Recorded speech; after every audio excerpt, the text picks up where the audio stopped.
The Portavilion programme, which launched in 2008, is really about commissioning contemporary artists and architects to create temporary structures for parks, green spaces, public spaces.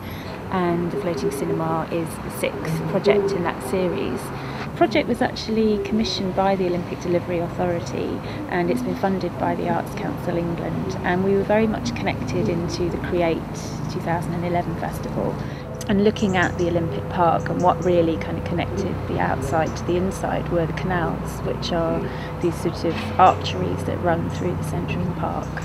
So that's really where the idea of the Floating Cinema came from.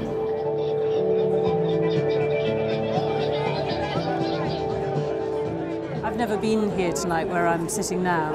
I've lived in London all my life, and that the fact that you have this hidden river, I love that, and integrating that with film footage, with archive footage, new film, local filmmakers, young people, professionals, and also they seem to have met pretty much everyone that lives on the river now, who, as I say, can't be part of the Olympic Park yet, but we hope that post-Games, projects like this will encourage people to think that this park is for all of us, and we're going to be here, and we're going to be here after the Games.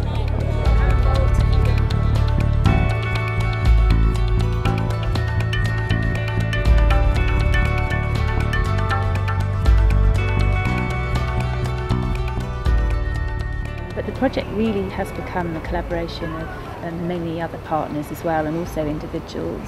And so every event that we've done has been connected into different kind of initiatives, such as the Shoreditch Festival or the Hackney Wicked Festival and the Angel Canal Festival. A vital sort of part of the kind of collaboration, and this has really been a collaboration of lots of different partners, was the involvement of Somewhere, Nina Pope and Karen Guthrie.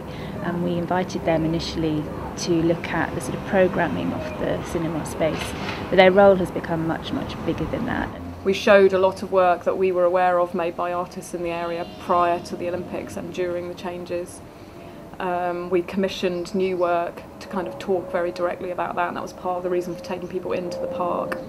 And then we looked for other content like Under the Cranes or Utopia London, which we felt talked about London more broadly, but was somehow very much linked to what we saw as happening around the park and around the area that the boat would be. We've been running a whole variety of different events, tours, talks, workshops over the summer. So not only have we been doing sort of drop-in open Thursdays where we've screened films relating to the local area where we've been moored or working with different film festivals, for example East End Film Festival.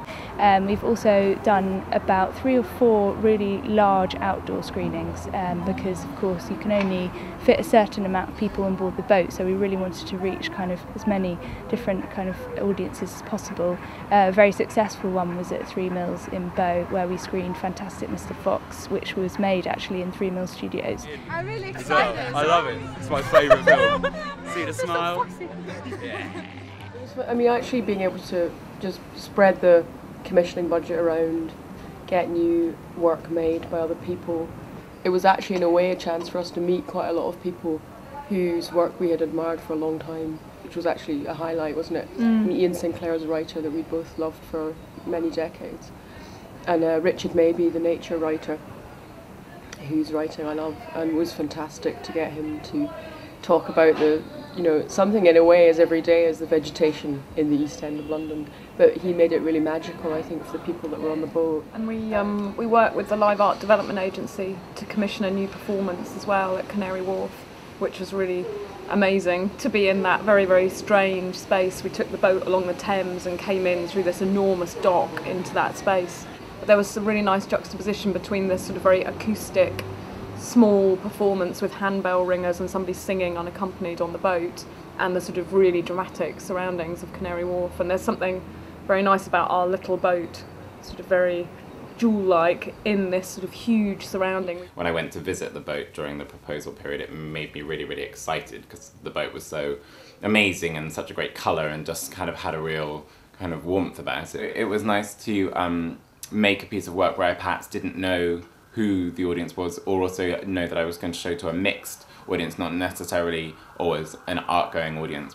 so many public art projects are huge and really, really accessible to the masses, and it's quite fun to also have something that was free but also kind of unique and a bit of a treat.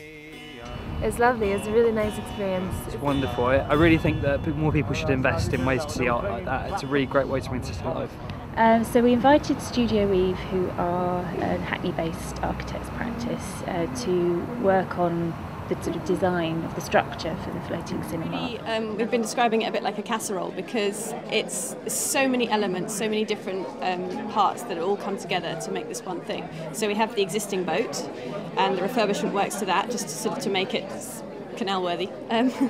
Then we have things like sort of putting in a kitchen and a bathroom to make it kind of inhabitable. We have the interior of the cinema, which has involved a textile designer, Georgia Bosson, who's made this curtains and the upholstery for the seats. There's Simon Jones, who's made the flip-up cinema seats, which are sort of like cinema seats, but also quite unusual because they point you diagonally so that you can fit 12 people in a very sort of intimate space. Then we've also got the puff, which is in contrast to the very thin steel, quite utilitarian sort of steel existing boat. It's this soft, quilty, soft structure that creates a semi-outdoor space and kind of spill-out safe space, and also signposts the boat as something that's a little bit unusual. From very small technical problems, like that boats certainly have a very thick hull that we have to modify in a certain way to place something, to the AVs, like the battery requirement and how we're going to project in this small space, to the licensing issues, that which is like, oh no, we can't have more than 12 people when it's moving, so does that work as an advantage or disadvantage?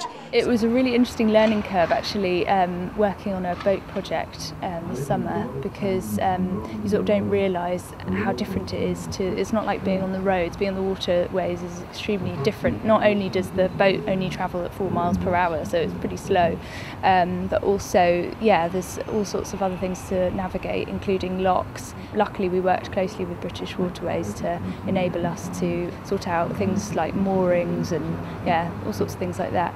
We also had some fantastic skippers, Hazel and Annie, who just a fountain of knowledge, who've both worked on the waterways for a number of years. The boat was moored up. We were halfway through doing it up ourselves as a trip boat. Annie works that stretch of water anyway for British Waterways, and the project people saw our boat moored, half refurbed, asked Annie if we would be interested in letting them help finish it off for us and letting them use it for 3 months for their project. I think what swung it for us was because a lot of what materials for internally and windows, etc., it's all recycled materials. The boating history in London is hundreds and hundreds of years old. I mean, we've got one of the oldest water mills just a couple of 100 metres up the way there. The infrastructure of the canals fueling the Industrial Revolution, you know, it's a fantastic way of tapping into all of this history. Everyone who's involved in doing up the boat, so Will, the guy who did the refurbishment, he lives on his own narrow boat, and the people who own the boat are going to use it in the future for boat trips, so it's got this afterlife, not just being a cinema. And it's been really interesting working in a constantly wet environment and accepting that that's what boats are. So trying to make this kind of quite comfortable space where you'd happily watch a feature length kind of versus constantly bobbing from side to side. What's really nice about it is that if wherever you're beside a canal you feel like you're connected to all of the other canals in London. It's like it's one really strange shaped space that you feel it's like a real community. Yeah. We've met lots of other boaters along the way, which has been fantastic. So Lorraine, who owns the Sandwich Barge, has come to lots of our events and sold her delicious food and drinks. We've also had Melissa from the Herbal Barge, who's great. She's stationed up in Tottenham. And there's quite a big crossover between artists and filmmakers and boaters, as it turns out. So we had these 2 nights, Petricuccia nights on the boat, where people who were from that community brought work along to show that was maybe in progress or something they'd made about boating. I think the sort of sense of community that we've got is quite unusual. Yeah, we kind of live in each other's pockets, really, in and out of each other's boats and help each other out.